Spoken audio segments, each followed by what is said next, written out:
Hello everybody, welcome to the Wonky Ankle, where I talk about electronic music, both new and old. And today I'm talking about the debut album from Zedd, Clarity. So, I realize this is a very weird time for me to be uploading a review like this, because, you know, this is an album that came out in 2012, and this should be around the time where I would start uploading, like, my year-end lists. I'll be uploading my worst hits list next week or something. But, there is one major reason why I wanted to do this review right now, and... Hey, Cavars, and that is the reason. Hi. Get over here. This is my brother Johnny. Hey, everyone. Now, me and Johnny have been planning to do this review for quite a while now, and, it just never really happened because schedules didn't really come together and stuff. You tell I'm not really scripted right now. I'm gonna get the door. Johnny is a big fan of Zedd, so I decided I'm gonna bring him in to talk about this Zedd album with me. So, let's start with, how did you discover this dude? Well, one of my best friends was listening to Spectrum, and at the time I did not really know the lyrics, but it was catchy as all hell, and after the trip that I heard it on, I came home and demanded him what it came from, and I eventually discovered the album. And it was a really good album. I remember you came up to me and, like, were trying to describe the song to me, trying to get me to I was a little off. I was a little off at that time. Because you thought Matthew Como was a girl? Yeah, I kinda screwed up with this album. That's basically it. Yeah, that is the point.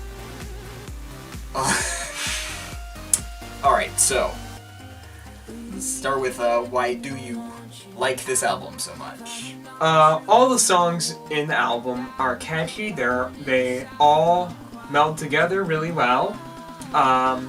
It's kind of like there's two halves to the album, and depending on how you listen to music, that depends on what half of the album you will most likely like more. And what would you know, the two of us like the opposite halves of the album. Well, I wouldn't say, well, yeah, sort of, yes. Over the other half. Yes, because the thing about Zedd is that he does his instrumentals, and he does his, he does vocal pop tracks, the stuff that he ended up focusing on True Colors, to my personal dismay, but whatever. I tend to prefer the instrumentals. There's one instrumental in the first half, and there's three in the second half, so I tend to like the second half, Codec and onwards, more than the first half.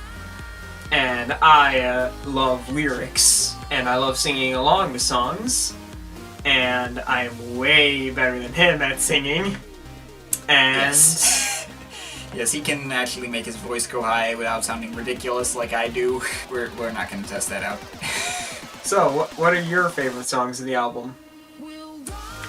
My favorite songs on the album, like I said, is the instrumentals. So stuff like Codec and Stache and Shave It Up and Epos. Like the stuff where Zedd is actually trying to be like a producer. He's like showing off what he can do, like, in the studio, rather than just passing off the spotlight to somebody who you're gonna be singing along to. I mean, that's fun and all, but I like when producers just do stuff by themselves, because, like, they're really accomplishing something. I can respect that. For me, I like the catchier lyrical songs, such as Spectrum, Clarity itself, Lost at Sea, which is actually your least favorite song of the album. Yes, Lost at Sea is my personal least favorite song on this album. I'm not a Ryan Tedder fan, personally, but... And I can sing along to it just fine, so I enjoy it. Yeah. Though I don't know if lyrics are the thing that you really say you like about this album, because I think what you mean is vocals, because, like, you like singing along with the singers, right? True. Like, lyrics, that would imply that you agree with Ryan Tedder that you want to go out in the middle of the ocean and starve to death. Personally, I wouldn't mind that sometimes. But the starve to death part, dude? Okay, maybe not that part. Alright, and we both very much enjoy the first song of the album, Hourglass. Yeah. It basically spells out what you're in for. It not only starts out the same way that the album ends at Epos. Yeah, like, because Epos ends with, like, kind of the beginning of Hourglass, with the clock ticking and all that. And I also noticed, when I was re-listening to True Colors in the subway today, there's a lot of that clock ticking all over True Colors. Sometimes you can barely even hear it, but, yeah. It works really well, in my opinion. Yeah, for me, it's like that thing that just kind of bookends Clarity. Mm-hmm. It's cool. Also, a thing about the Clarity album is, more often than not, the songs kind of meld together to the point where, for the longest time, I actually didn't know that Hourglass and Shave It Up were different songs. And more specifically, Codec and Stache. For much longer, correct? You almost tricked me into believing that the cue was different today. Yeah. That was ever so slightly embarrassing on my part. Yeah, one of the things that I do like about this album is that these songs really, they are really well executed transitions. I think these songs just flow together really well. It's everything True Colors is trying to be. It works way better than True Colors. Right. True Colors is just kind of like, True Colors does do that sometimes, like, Done With Love, we're into the title track.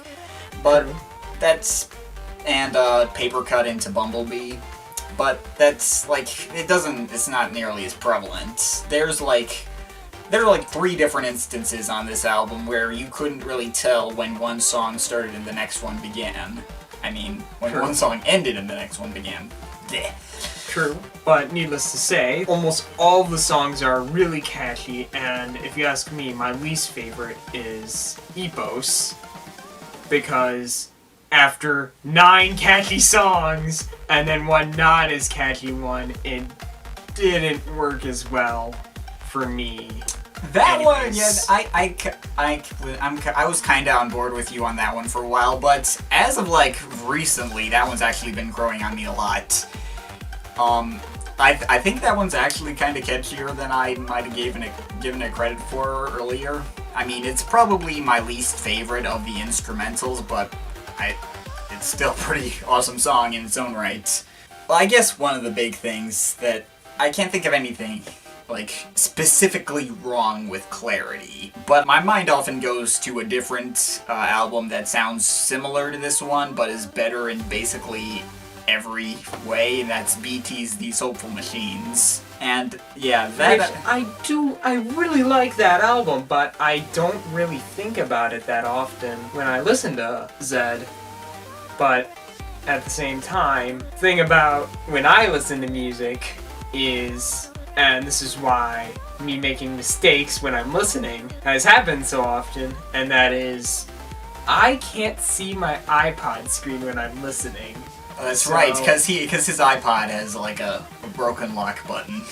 So I can't tell when songs start or stop. It's up to me listening. So when I first listened to Clarity, you bet that I thought there was, like, only 7 songs in the album, and, like, 2 or 3 of them were just extra long, which I did not mind, but I was a little confused. And sure enough, they're separate. And the Codec and Stache one. That one is... How many explanations did that take from you for me to finally get where it started? I wasn't counting. It was quite a few. It couldn't have been that many, like... 3 maybe?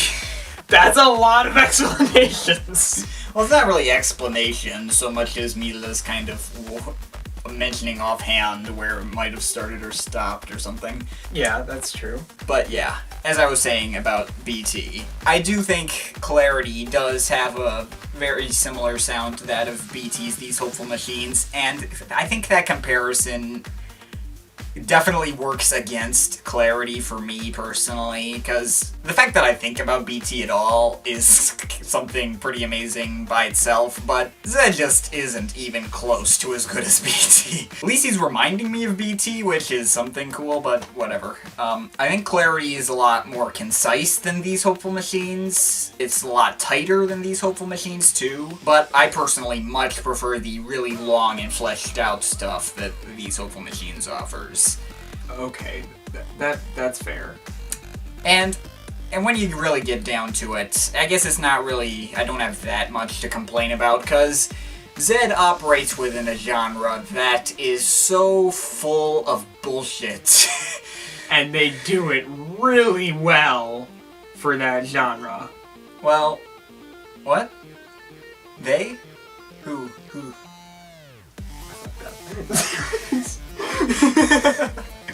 So sorry. I'm gonna keep that in.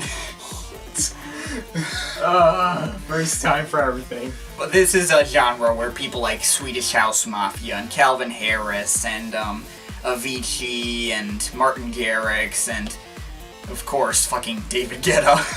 I think even you know my opinion on him. Your voice when complaining about him is kind of distinct. There's 6 videos of me talking about David Guetta, so you can watch those if you're curious. But the fact that this album is as good as it is something pretty amazing. I think this is one of the best, like, straight techno pop albums I've come across hearing. I guess that comes down to final ratings then. I will stand by my original, and I will say it's an 8.0. 8.0, huh? I thought you would rate it higher. Repeated listens and half falling asleep on the bus while listening to it didn't really help, but yeah, I still hold it really high. I would say 7.7 for me personally. I've heard better than this. I think albums like both These Hopeful Machines and also like ATB as well I like more than this guy, I think. But I will not deny Clarity is a very well executed techno pop album. I will say that I hold These Hopeful Machines and Clarity in different departments, but yeah, I can see why you like These Hopeful Machines better. Yeah, I guess that's, that is everything basically. So, yeah, that's, pretty much it. Thanks for coming in, Johnny. Alright. That's all for today. See you next time.